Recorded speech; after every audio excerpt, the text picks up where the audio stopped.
We started off our second day in Hampi after ensuring that our tummies were full. We were dressed up brightly even though the climate was dull. Advik had his breakfast, Ma was happy, and then we set off to explore all the different attractions in Hampi. From my recent experience, what I understood is that you cannot always expect to put a check in the box for all the major attractions or activities when you're traveling with a kid. You have to fit in with whatever makes a kid comfortable. In Hampi, this was the major traffic and the only traffic that we had encountered.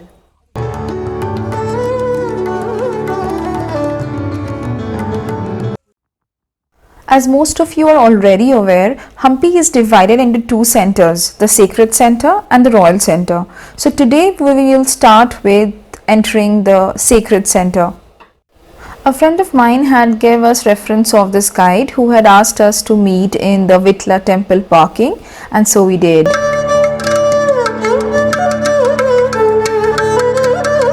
So from here you just have to pay 60 rupees for the buggy, and they are going to take you all the way till the Vittala Temple's gate.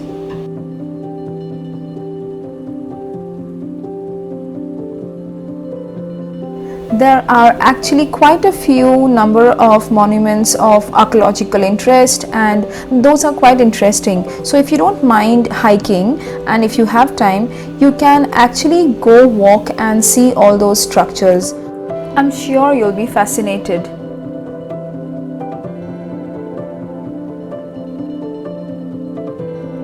Finally, we entered the premises of the Vittala Temple.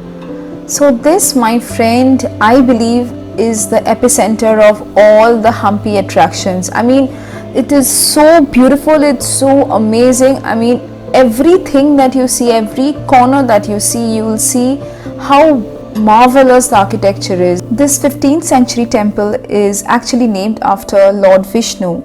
So Vittala is another form of Lord Vishnu that is actually worshipped in the southern part of India. This shrine is originally made in the form of a stone chariot. So when you enter through the eastern side, the first thing that catches your eye is the stone chariot, and behind it the pillared hall. In spite of the crowd, I somehow managed to click some decent pictures.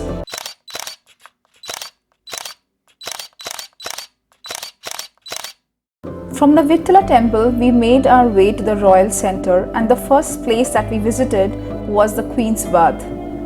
This Queen's Bath is an example of the Indo-Islamic architecture.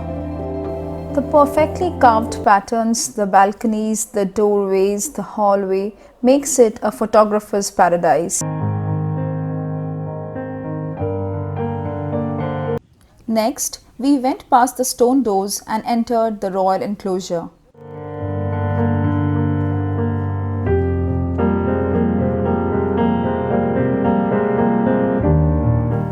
The fortified area of the royal enclosure still holds witness to the richness of the bygone Vijayanagara Empire.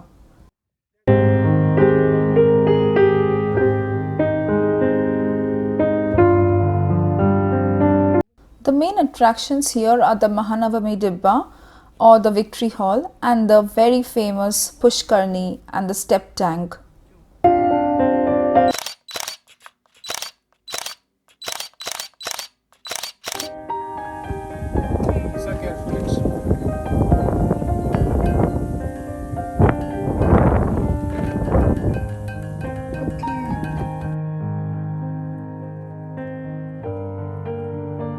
No trip to Hampi is complete without having lunch at the Mango Tree restaurant.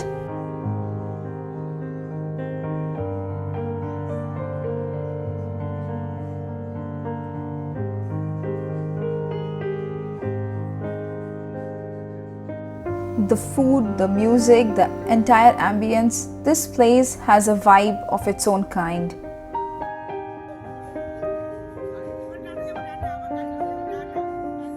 Since the temple stays closed during the noon, we utilize this time to have our lunch and see the local market.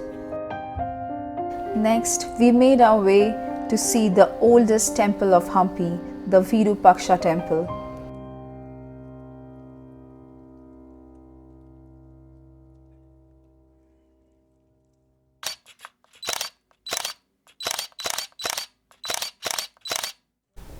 The Virupaksha Temple was built in the 7th century and is one of the oldest functioning temple in the entire India.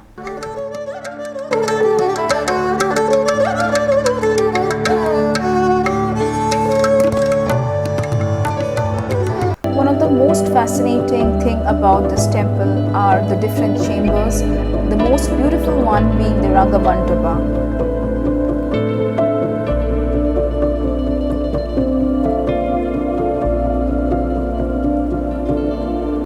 Meet Lakshmi here. So apart from being the internet sensation that she is also an integral part of the Virupaksha Temple.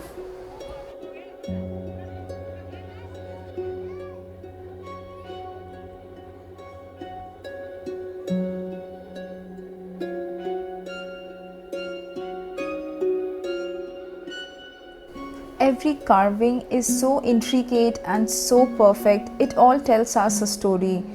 If you look closely, the entire architecture is so magnanimous, you will be in awe of the Vijayanagara style architecture.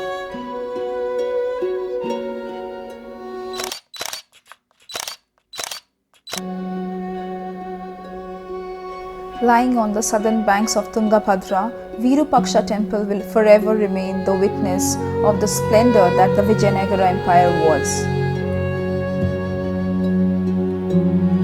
As it was getting misty and cloudy, we thought of calling it a day so that we come back tomorrow refreshed and hopefully to a brighter sunny day.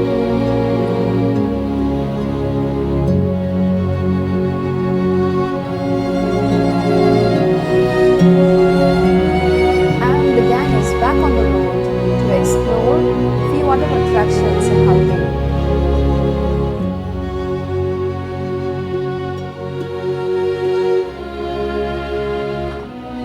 पता नहीं कि if this is the right way, but Google Map showed us a road and we parked our car there, and this is the road. This is the entrance that is towards Lotus Temple that we are taking. A small hike. Let's see.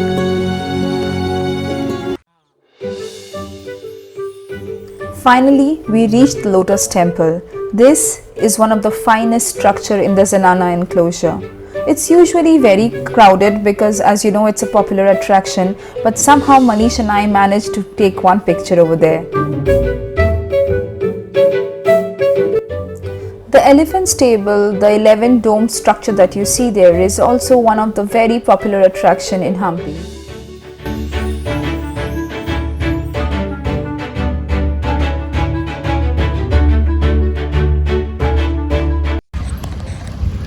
Hello guys, so we just visited the elephant stable and the Lotus Mahal, and luckily today there's some sun, so now we have come to see the Naarasimha temple and the Badavi Linga.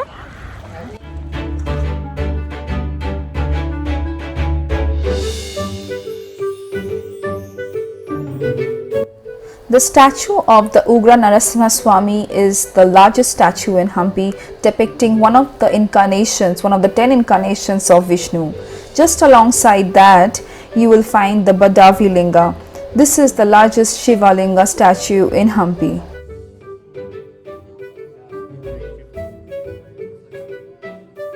Shuna?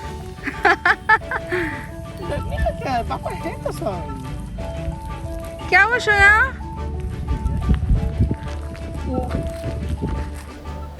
After this, we said goodbye to the sacred center of Hampi and then went ahead to explore and just relax, seeing the paddy fields and other parts of Kishkinda.